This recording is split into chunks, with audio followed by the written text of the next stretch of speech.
we like to talk about the servant leader, especially in the light of politics. Now, in the light of politics, we want to remind the servant leader that they are focused on the word servant. You're serving me. Yes, you might be the congressman. Yes, you might be the president. Yes, you might be the mayor, but you are for the people, by the people. You serve me.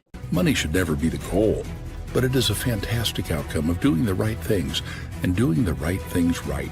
So there's a big emphasis on the servant more than the leader role.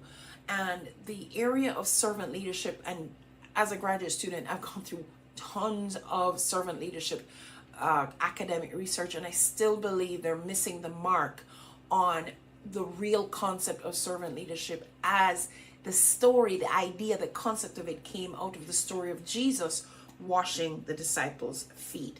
Now, I'm going to share the story with you. It's coming from John 13, 1 through 17. And I don't really want to read all of it, but it's coming up to the Feast of Passover. Jesus is about to die.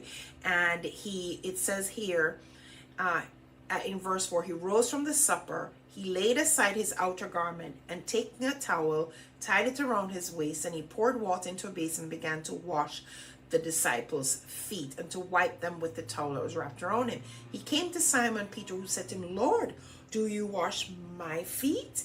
Jesus answered him, what I'm doing you do not understand now, but afterwards you will understand. Peter said to him, you shall never wash my feet.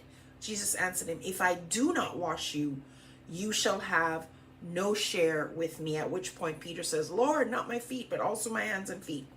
Okay, so here's the thing with this servant leadership.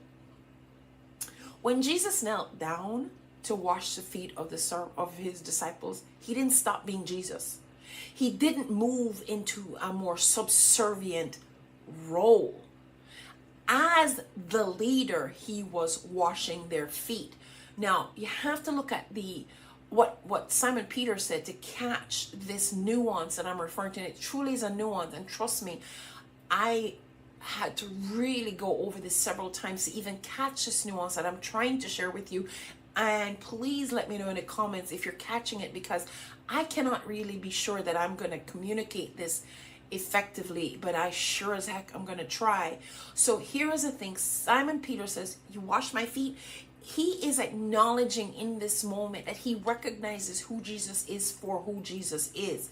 And he is not understanding why God himself, because he, remember, Simon Peter is the same one who said, you are the Messiah. So he knew that he was the Messiah. And he's like, why is this Messiah washing my feet?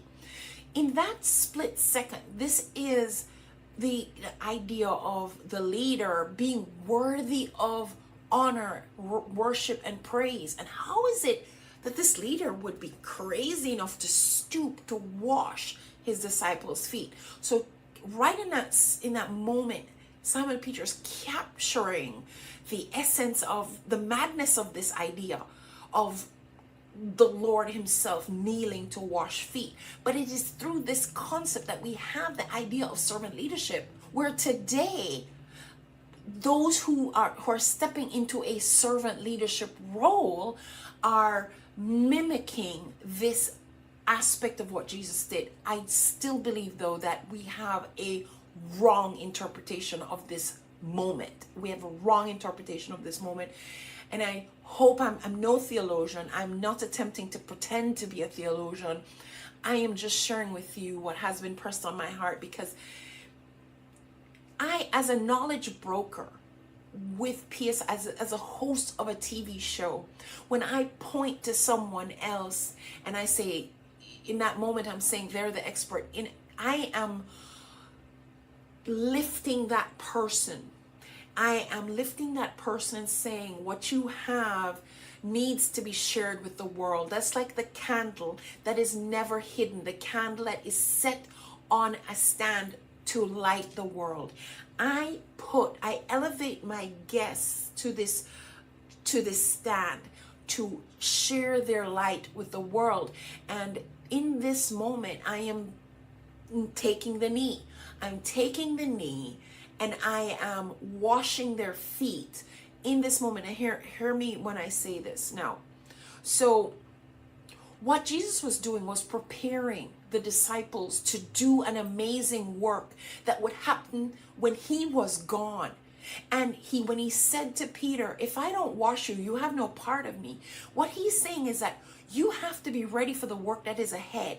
You have to be prepared for the message that you're going to take to the world. And if I don't do this for you, you're not going to be ready. You're not going to be equipped to do that great work. And so I see myself in a very equipping role, if you want to say. So yes, I'm taking the knee, but in taking the knee, I'm helping to prepare this guest to take their light to the world, to amplify the light, if you will. And I know, forgive me if you don't agree with me. I get it. I totally get it. But as I was looking, I feel like I'm really in an equipping role.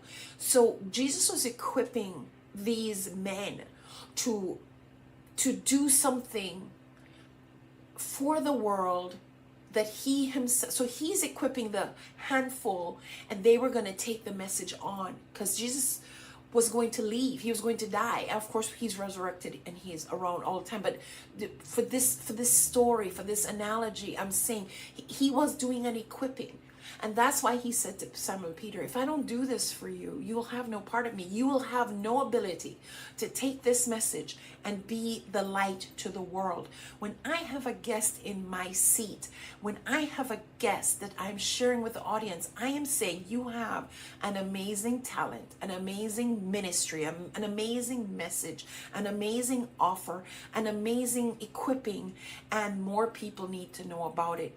And so for this moment, I'm taking the knee so as to equip them to take their offer, their message, their product to a larger audience. Because it's not, you don't take a candle and hide it under a bucket. You put it on a stand. So I am taking candles and putting them on stands. That's how I see my job in the role of knowledge broker here on PSI TV. I'm taking candles and putting them on stands. You are a candle, and you deserve to be put on a stand to share your offer, your message, your lifestyle upgrade with the world. And I see my chair as an opportunity to do that. I take the knee in that moment. I'm saying, I'm not the expert, you're the expert. And I showcase your thing to a wider audience, or at least a new audience than the one you currently have. And so I really think that the servant leadership thing is not about Jesus being a servant, a subservient person. So when I take the knee and I elevate and equip and empower my guests, I am not saying I am less than. I am. And for a while, I'm going to be honest, I struggled with that, because I know I'm telling the world that these people are the experts, and it seemed like I was not following my own message, in a sense that I'm telling people, be in my chair, build your brand, be in my chair and get more exposure for your brand, get found, get famous for what you do. But I am not in the chair.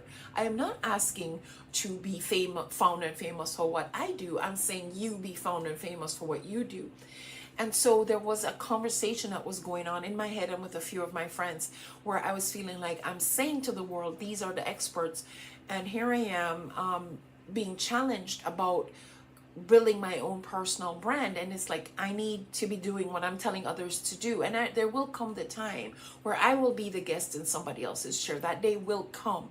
But I want to just express right now that when I take that knee and I share the expert, I take the experts that sit in my guest chair and say to the world, here is a candle. I am putting this candle on a stand. Take this candle and and amplify the light to a larger audience. That is what I'm doing in effect when I have a guest in my chair. So the question is, are you a candle that needs your light amplified? And if you are a candle that needs your light amplified, understand that I take joy in this job. I take absolute joy in this job. I don't feel lesser than. I don't feel like when I take the knee that I'm being under my guest. Jesus remained Jesus even while he was taking the knee and washing feet.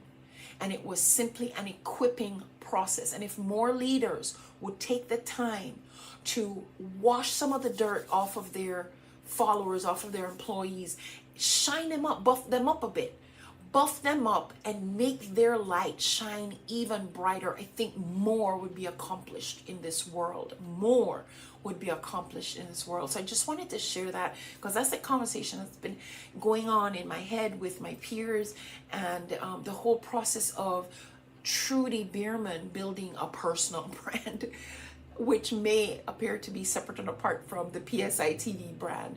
But I understand that in the process of building the PSI TV brand, my brand is also still being built. But I guarantee and I promise you that my doctorate, I hope I will accomplish that bar before May of 2025. That is the goal. It takes longer than I thought. I'll be honest with you. I thought I'd have had it by now. But it takes much longer than I thought. And if you've ever gone the route of getting your doctorate, you know exactly what I'm talking about. It is not everything you think it is. So anyway, that being said, look out for that day, because when I have the Dr. Trudy before my name, I will be in guest chairs more than I am right now. But I just wanted to say I enjoy the job of buffing up and amplifying the light of my guests that I do have in my chair. And when I take the knee and clean them up and buff them up and clean their feet and shine their feet, and I'm just making them a little brighter for the rest of the world. Trudy Bierman here. I am super simple to find, and I do look forward to connecting and working with you. We all need an audience, wouldn't you say, Fanny?